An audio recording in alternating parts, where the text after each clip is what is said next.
Welcome back to another reading and correcting with me, Kindar, the Tiger Writes, and I, the Tiger Supervisor.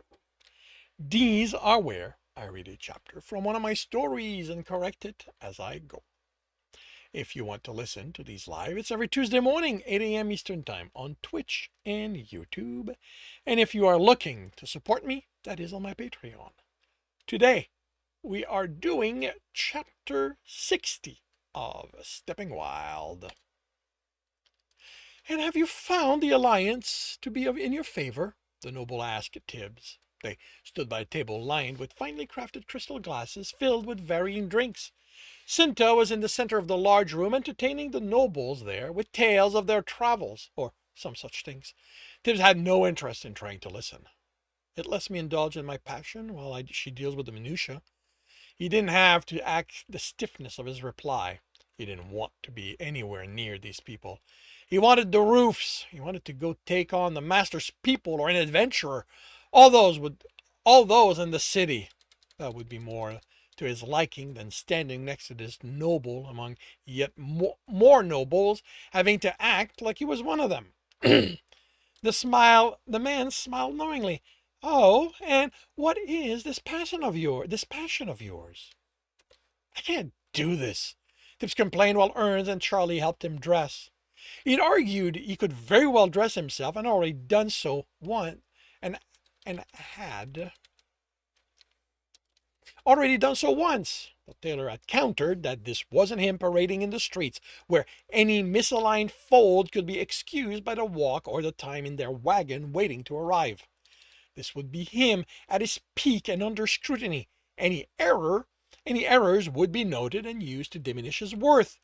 Gossip was as much part of the nobles' lives as counting their coins, and there was only so much wrongness one could get away with before becoming unworthy to associate with.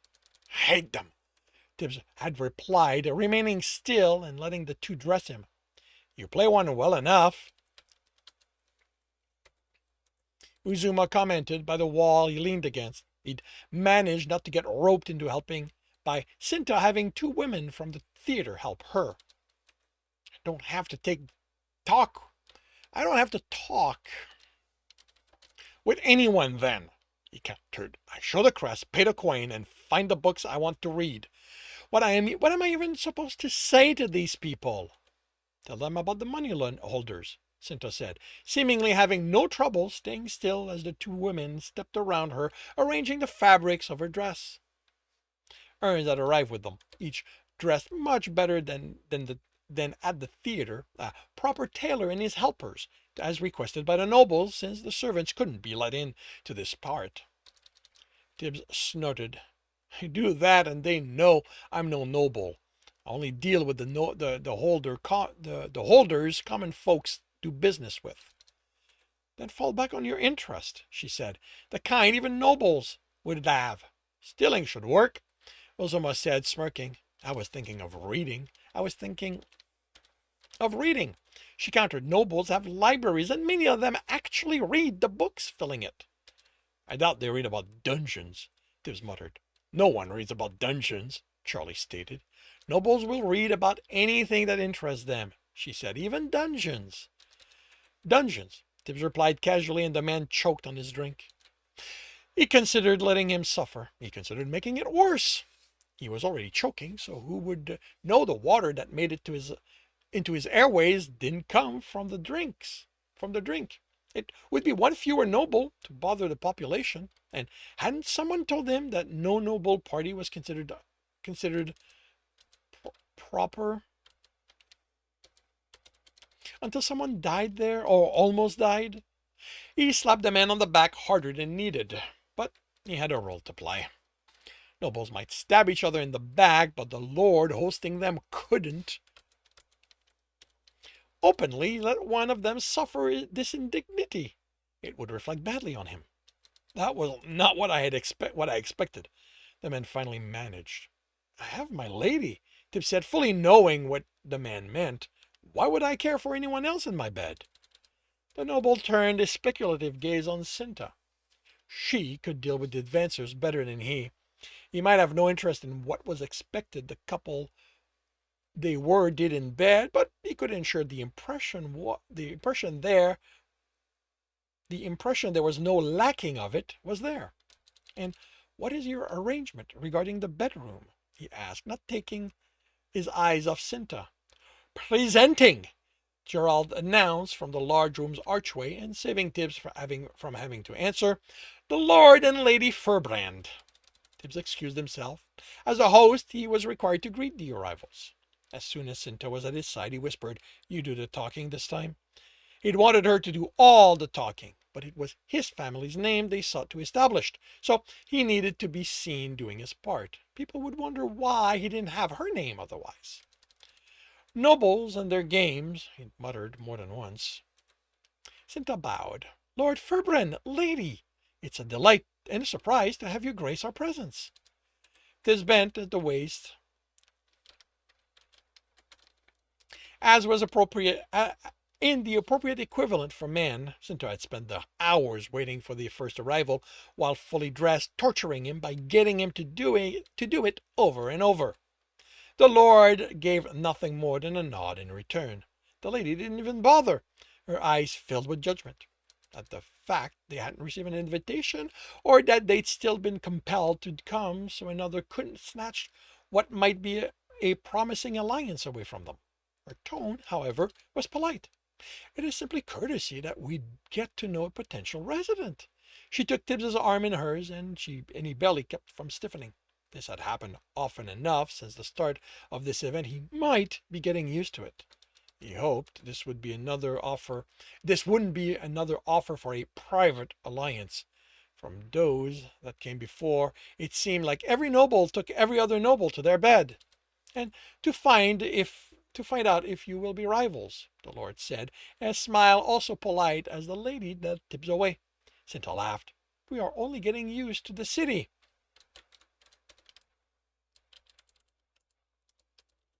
It's far too early to say if we will stay. But the story is that we're staying. Tip said once Cinta had coached him in how to answer a specific question about the Holomere. Isn't it? While she hadn't made any large changes to the plan, there had been enough small ones. Tips was no longer sure of anything. Of course, but we don't want them to know that, interrupted Stemple. And why not? Because nobles don't just tell each other things like that. They manipulate them into making the offer. Every noble's a con artist, by the sound of it, Charlie said, munching on vegetables arranged among the meats and soups and other things. Tibbs had no idea what they were. One of the small changes Cinta had made was to include an entire kitchen staff worthy of the best noble in the city. Gerald had cleared the dining room as soon as the tables were set, keeping Charlie and Uzuma because he needed them to move some of the items not quite where they should be. No, Cinta said. They do it knowing full well the others are aware of what is happening. It's a game for them, not a crime. And stop eating, Charlie. That's for the guest. You'll have plenty to eat later. Like anything they do is a crime, Uzuma spat. You, the fighter said, are going to have to tell us what your problem is with them one of these days. No. But it is how it goes, Cinta continued, preventing Charlie from pressing. Nobles never admit to what they are up to, especially if it involves acquiring coins they lost. Of course, Lord Furbrand said.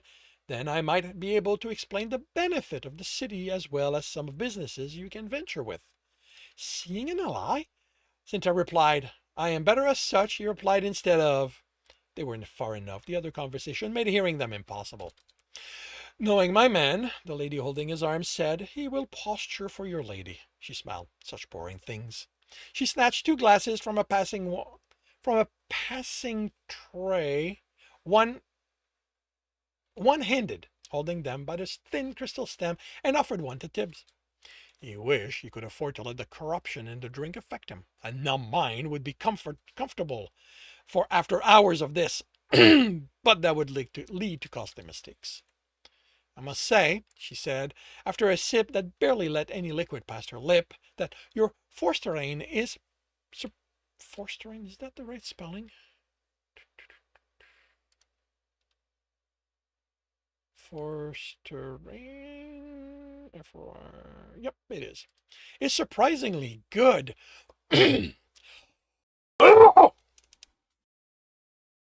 Yep, did not hit the button properly. It isn't often foreigners bother learning it. They're always here demanding we somehow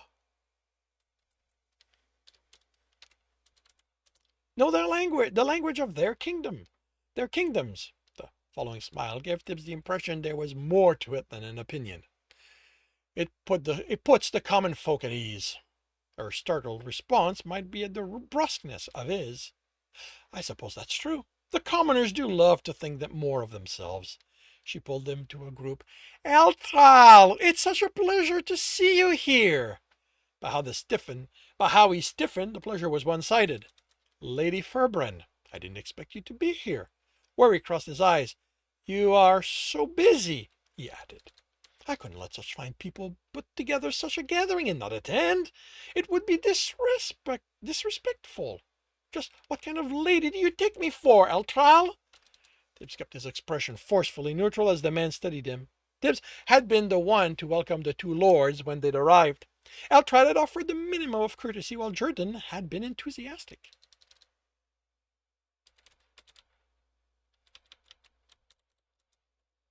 The busy kind, he said, the smile mildly mocking now. After all, you already have so many interests. Is it really wise to seek to add one more of them?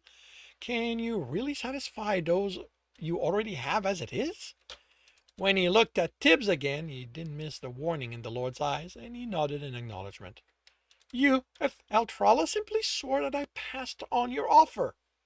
Presenting, Gerald called the ladies Kim Collial. Tibbs hid his relief and as he excused himself and joined Cinta to the archway. If you're interested in becoming a respectable person, she whispered, I can arrange a lucrative gem trade agreement. I want nothing that puts me in the Fairbrand's presence after this, not even as a pretense. They bowed to the ladies and they returned the greetings. You did so much in so little time, Ilios said, seemingly genuinely impressed. Cinta had given him everyone's name to remember, as she was and she was one of those he hadn't forgotten yet. Fortunately, with the instructions to remember had come the warning to never use a noble's first name until he'd received permission. The advantage of sending a servant ahead, Tibbs answered. You will have to introduce me to them, Ilios's woman said. Someone able to arrange this without any of us learning until you are basically here is someone I need to steal from you. Cinta laughed. Then I'm certain you'll want to visit again. She motioned them towards one of the groups. This is not the setting for such a personal bargain. Tibbs enjoyed the momentary solitude, wishing he could be with Charlie and Uzuma instead of enduring this. Charlie hadn't stopped fidgeting in his armor. I don't like leaving you two alone with them. There was still something thuggish about the fighter, but now he was covered by expensive protection. This is a social event, Cinta replied. There's no need for guards in the room. Until there was an assassination attempt, Tibbs thought, trying to remember who had told him that. It wasn't like he'd known many people with knowledge of nobles. Then why are we wearing these? Uzuma complained. Because if I'm going to suffer, Tibbs replied, you will too. Cinta glared at him. There is an expectation to be met. Those don't go away just because you'll be with our guests' guards. You remember your stories? You hired us as part of the larger retinue in Crestera, Charlie said. 20 of us, Uzuma continued. We lost a few to attacks, but most because you, he pointed to Cinta, are an impossible woman to deal with, and you, he pointed to Tibbs, don't have the spine to keep your woman in check. I'm surprised I changed this.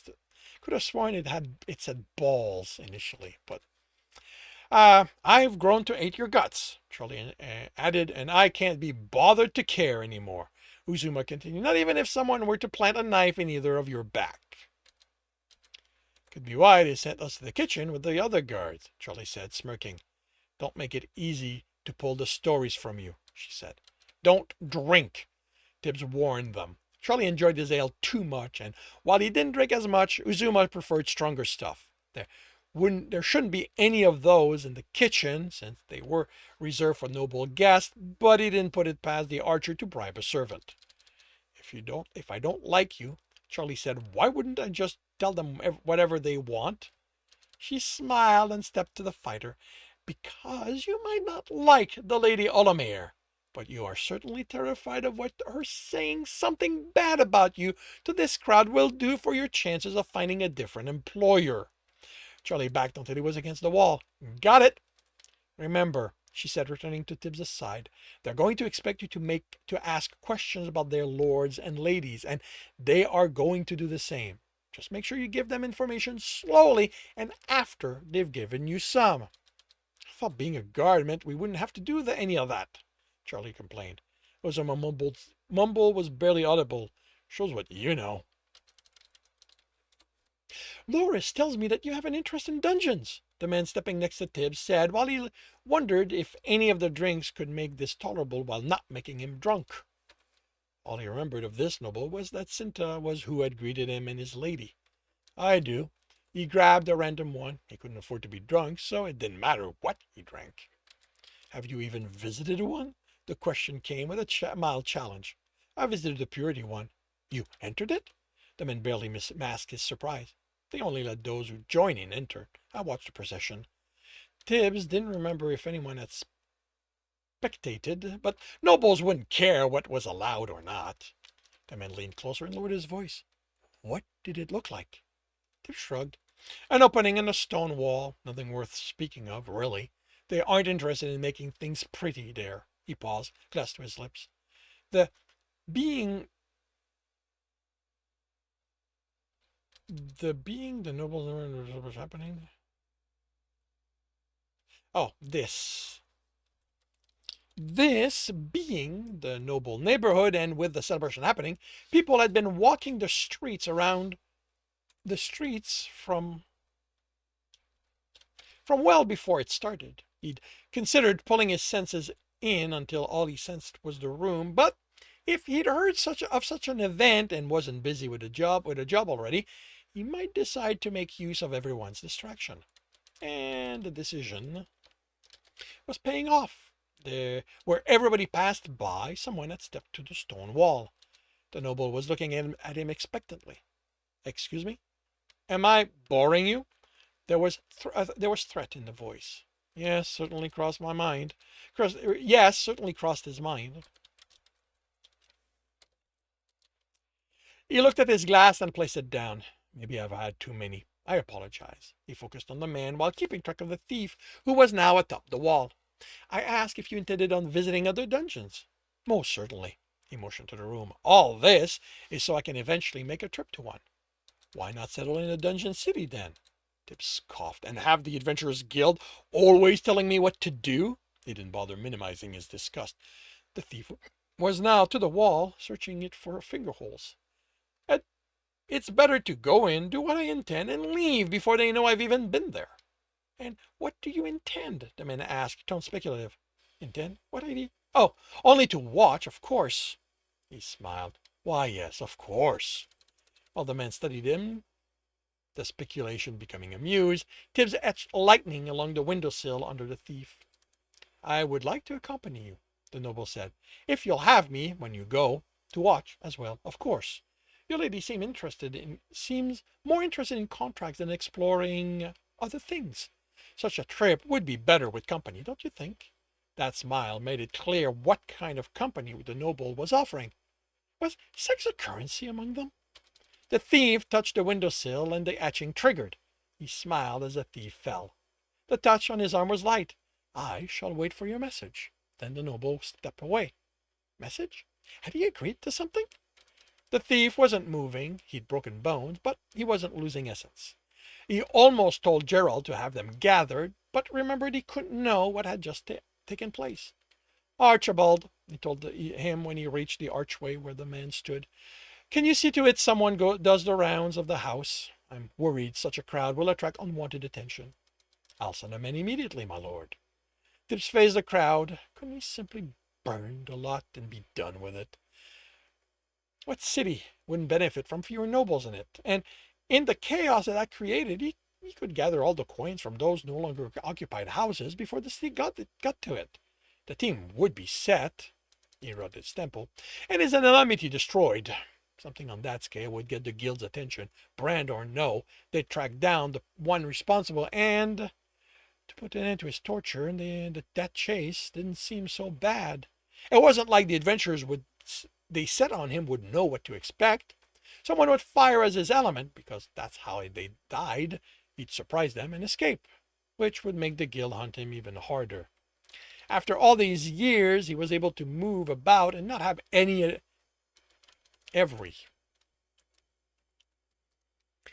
adventurer who laid out on him give chase. That would end, and it would run. He'd have to run at the mere sense of an adventurer around him. He didn't need that kind of aggravation. He had dungeons to find and runs to plan. And runs to plan for.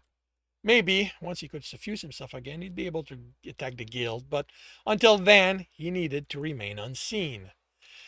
And being unseen by one meant being seen by these people. He'd survive the guild. He could survive these nobles. And that brings chapter 60 to an end. If you are enjoying this, please leave a like. If you want to know when the next chapter will be up, subscribe and hit the bell. If you want to read this story, it is available for free on Royal Road. If you want to read ahead of that and support me in the process, that is on Ream's story, where we are well ahead of this. And if you want to listen to these live, it's every Tuesday morning, 8 a.m. Eastern Time on Twitch and YouTube. Links are in the notes, and with that, I shall wish you a good day.